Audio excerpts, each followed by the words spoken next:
शनिवार आईडीएफ ने शनिवार के मारे जाने का दावा किया है। गाजा में आईडीएफ ने 3 आतंकियों को ढेर किया। 7 अक्टूबर के हमले का मास्टरमाइंड था शनिवार। हानिया की हत्या के बाद शनिवार बना था चीफ और शनिवार को खान यूनिस का कसाई कहा जाता था, जिसे आईडीएफ ने मार गिराया। इजरायल में 7 अक्टूबर 2023 को हुए हमले का मास्टरमाइंड शनिवार 1 साल बाद ढेर हो गया। गाजा के दक्षिणी इलाके राफा में शनिवार छिपा हुआ था, लेकिन आईडीएफ की 828वीं ब्रिगेड के सैनिकों ने उसे मौत की घाट उतार दिया। इजरायली सेना ने जिस यंग कमांडर को ढेर किया है, उसने महज 9 महीने पहले ही सेना ज्वाइन की थी।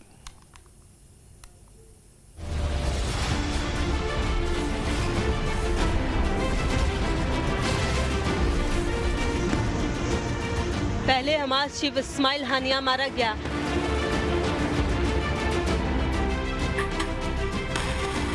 अब इजरायल ने किया सबसे बड़े दुश्मन का खात्मा। गुरुवार को खान यूनिस का कसाई याहिया सिनवार ढेर।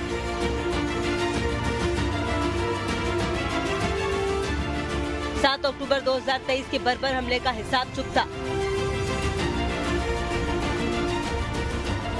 आईडीएफ का आखिरी प्रहार, मारा गया याहिया सिनवार।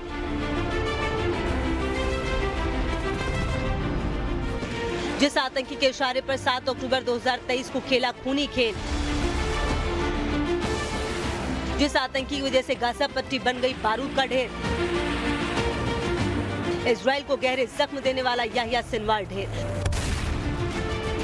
ना मोसाद, ना कमांडो, ना एयर स्ट्राइक। 9 महीने पहले आईडीएफ में शामिल हुए सैनिक ने हमास के सबसे खूंखार आतंकी याहिया सिनवार को मार गिराया। इजरायल के सबसे बड़े दुश्मन को मारने वाला सैनिक आईडीएफ के इन्फेंट्री कमांडर और कॉम्बैट ट्रेनिंग स्कूल से है, जिसने सिनवार को उसके सही ठिकाने पर पहुंचाया। आईडीएफ के मुताबिक जिस सैनिक ने सिनवार को मार गिराया, उसने महज 9 महीने पहले ही सेना ज्वाइन की है। 7 अक्टूबर को इजरायल के हमले के दौरान वो सेना में भी नहीं था, लेकिन उसकी डेयरिंग देख दूसरे कमांडर भी हैरत में पड़ गए।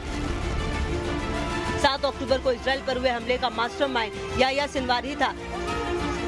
गाजा पट्टी में बैठकर उसने पूरे हमले की रणनीति बनाई और उसके बाद उसके आतंकवादियों ने बर्बर हमले को अंजाम दिया। खान यूनिस का कसाई सिनवार को पकड़ना या उसकी लोकेशन को ट्रेस करना इतना आसान नहीं था। वो ह्यूमन शील्ड का इस्तेमाल करता था और सुरंगों में अपना ठिकाना बदलता रहता था। इस्माइल हानिया के मारे जाने के बाद जुलाई में ही याहिया सिनवार को हमास का नया चीफ घोषित किया गया। तब उसने दावा किया कि गाजा में इजरायल का खात्मा करने के लिए वो पूरी आतंकी ब्रिगेड को युद्ध में झोंक देगा। लेकिन आईडीएफ के जाबाज जवान याहिया सिनवार को ट्रैक करते रहे और उसके ठिकाने तक पहुंच गए और इजरायली सैनिकों ने वहीं उसकी खबर खो दी। हालांकि जिस वक्त इजरायली सैनिकों ने याहिया सिनवार को ढेर किया, उस वक्त वो उसे पहचान नहीं पाए थे।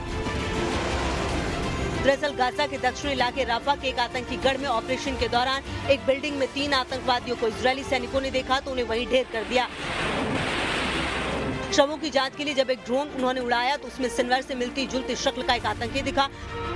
बाद में सिनवार के दांतों से उसकी पहचान हुई, यानी सैनिकों ने अनजाने में अपने सबसे बड़े दुश्मन को ढेर कर दिया। अब आपको बताते हैं खूंखार ब्रिगेड जिसने इजरायल के सबसे बड़े दुश्मन का खात्मा कर दिया। दरअसल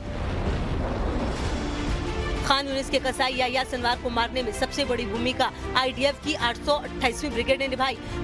828वीं ब्रिगेड को पिछला मार्च ब्रिगेड के नाम से जाना जाता है।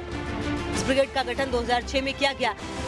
इजरायल डिफेंस फोर्स की शाखा पिछला मार्च ब्रिगेड इजरायली रंगरूटों को कॉम्बैट ट्रेनिंग देने का काम करती है और इमरजेंसी के दौरान इसके सैनिक युद्ध में उतरते हैं। हमास के टॉप लीडर्स की मौत के बाद आईडीएफ ने गाजा में आतंकवादियों की कमर तोड़ दी।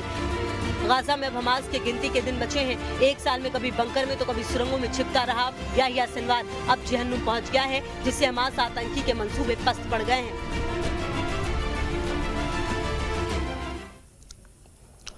और फ्रांस इन दिनों कुदरत का कहर झेलने को मजबूर है। आसमान से बरसती आफत ने लोगों का जीना मुहाल कर दिया है। फ्रांस के रिवे डी गियर इलाके में कुदरत ने ऐसा कहर ढाया कि